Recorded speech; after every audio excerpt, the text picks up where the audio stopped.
The question I always say, this is a general order. Is the training done just on a general order, or is there a training manual that covers it? That is a component of the general order that covers some more of the specific that you think operations should not be there because it's just extra verbiage. Are they Does that make sense? arrive soon? Oh, no, they're not planning to be here today. What? So we're just taking notes for. We're just taking For notes. the next meeting. Yeah. Yeah, if we find some questions that we find extremely, I mean, and it's just, I mean, they're putting in 2 pages, 6 pages of general orders. And you got the one. Where's the big?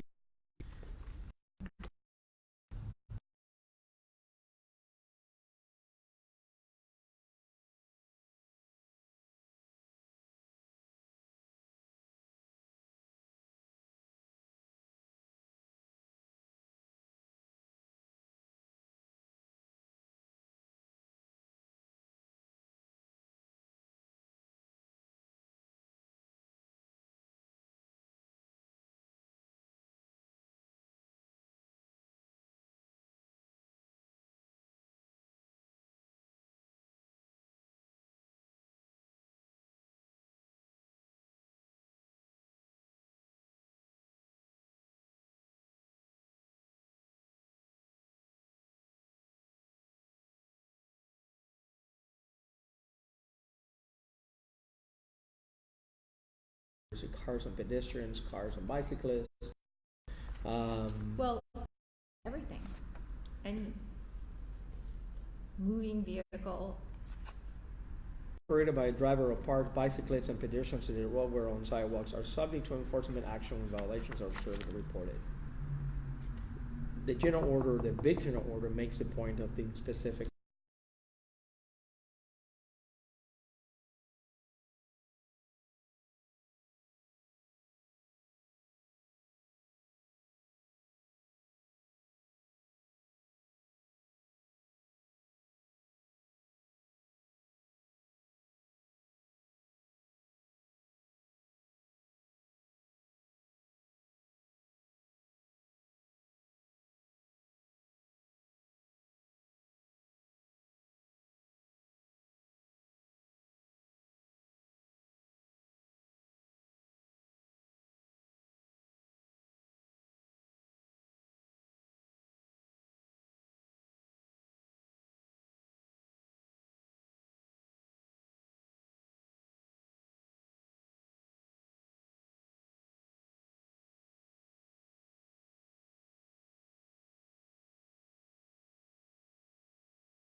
This one took the time to specifically say there are other instances in which a traffic collision could be against a pedestrian.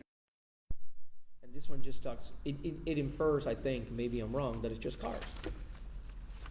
I don't know. It's hard to tell. So that's my question. Does it need that specificity? This doesn't need it? Is it implied? It wouldn't hurt so that it's clear to other people what types of infraction are enforcing. You know, and particularly since is T3 going to cover somewhere else? I was just looking for that, and I haven't found it anywhere else.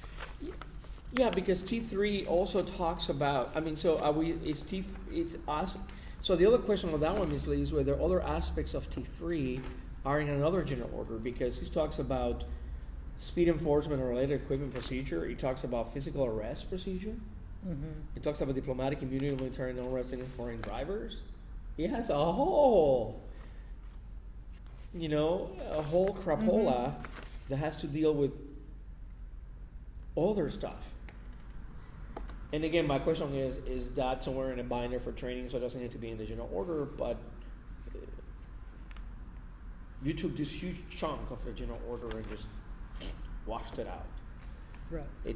To me, it's, maybe they have a right answer for it. But at face value, I just go, You can't tell. you can't tell.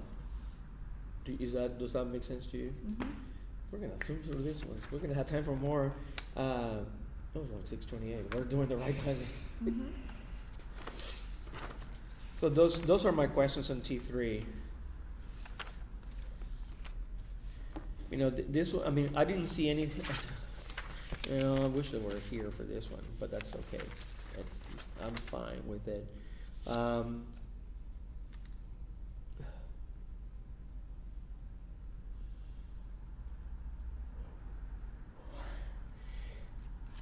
See, in citations in the other one, it specifically says that police officers should not make citations. Officers shall not issue a citation on T3 under 18. T3 18. Officers shall not issue a citation that includes traffic and non-traffic violations. Makes sense to Okay. me. There's two different codes, right? But on the citations in here,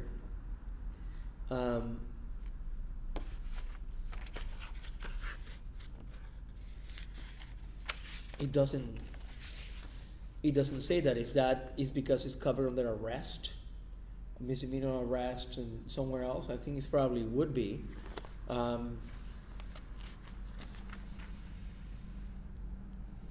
There's definitely a traffic citation procedure, whole paragraph on that.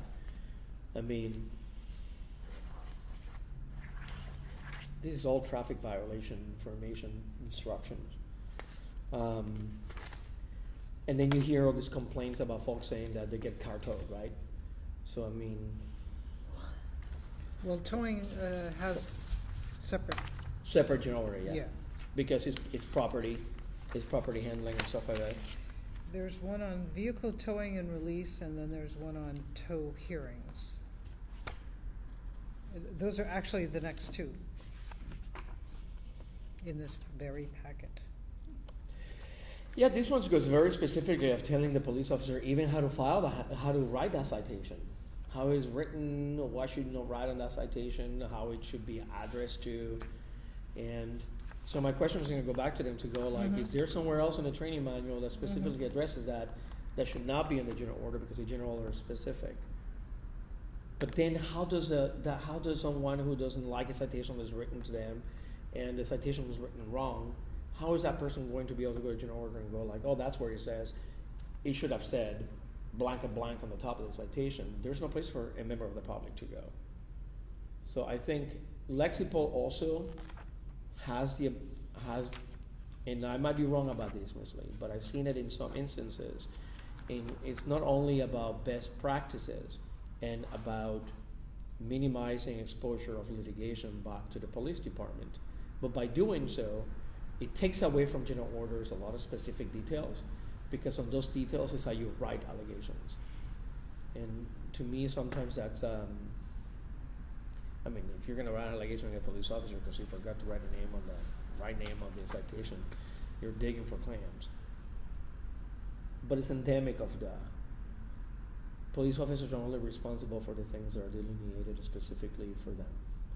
And if you take some of those details out, and the reasoning is because they're overburdening or not necessary.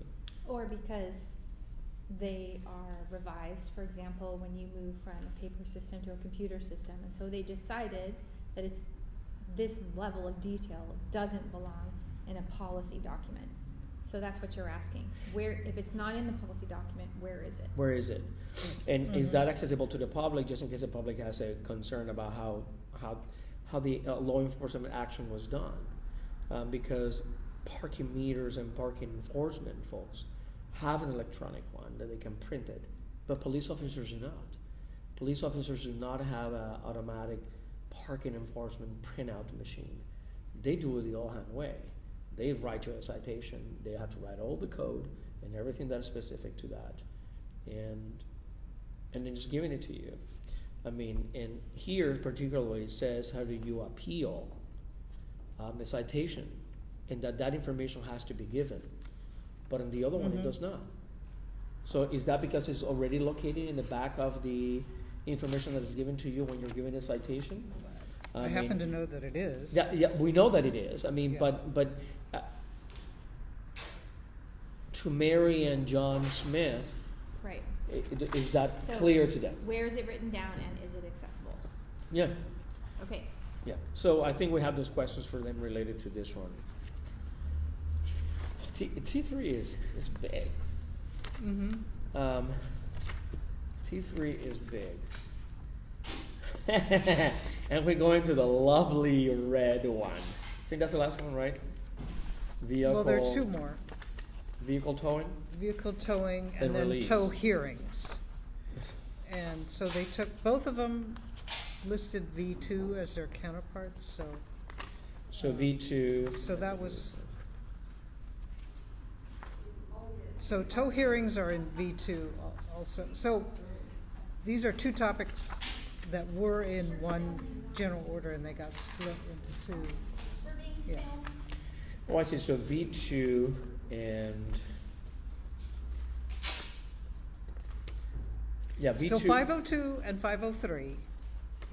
Oh, I see what you're saying. Let me see 503. We're so in 503 is, where's 503?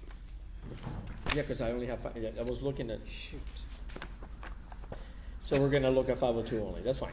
Okay. 503 not applicable. I intended to include 503. That's fine. Make it easy for us if we got one more to do. So.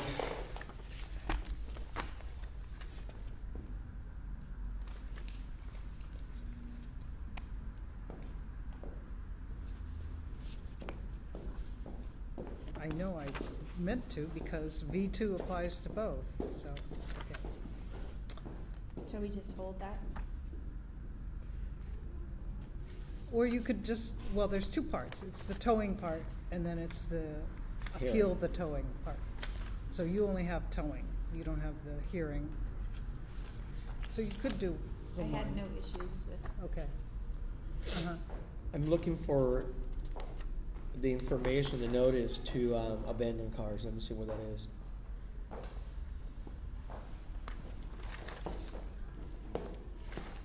There's one that has to deal with that.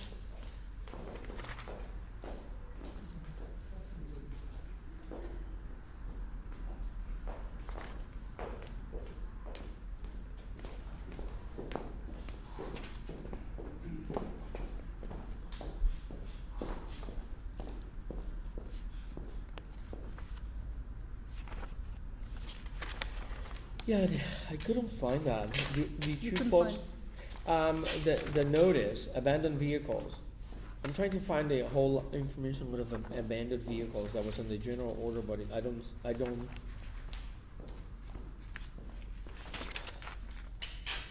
Oh.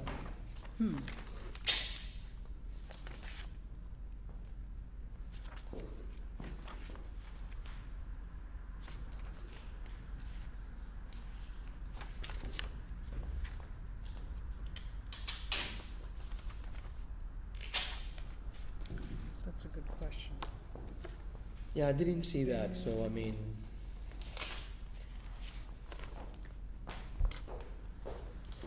And to me, that's a little bit relevant.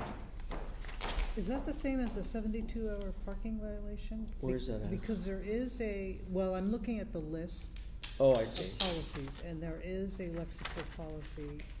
You don't have it before you, but 507 has to do with So 72 that's what hour. it is, because there is, the employee assigned to a 72-hour parking violation shall make a reasonable Oh, effort. okay. So it's saying that, so there's a general order that deals just specifically with abandoned vehicles. Right. Yeah, so which was, That's already been approved? No, No. it hasn't been presented to you yet. So next agenda, I'll include, So they're taking this general order. V2 is actually getting, is becomes 3 different general orders. yes. 502, 503, and that one that you said 507. 472. 502, 502, 507. 507 Okay. is the third one, yeah. So 502, 503, and 507. That's Mhm. interesting. So Mhm. that's child storage hearing is 503. Release abandoned vehicles is 507. And then V2 becomes 502. Got it.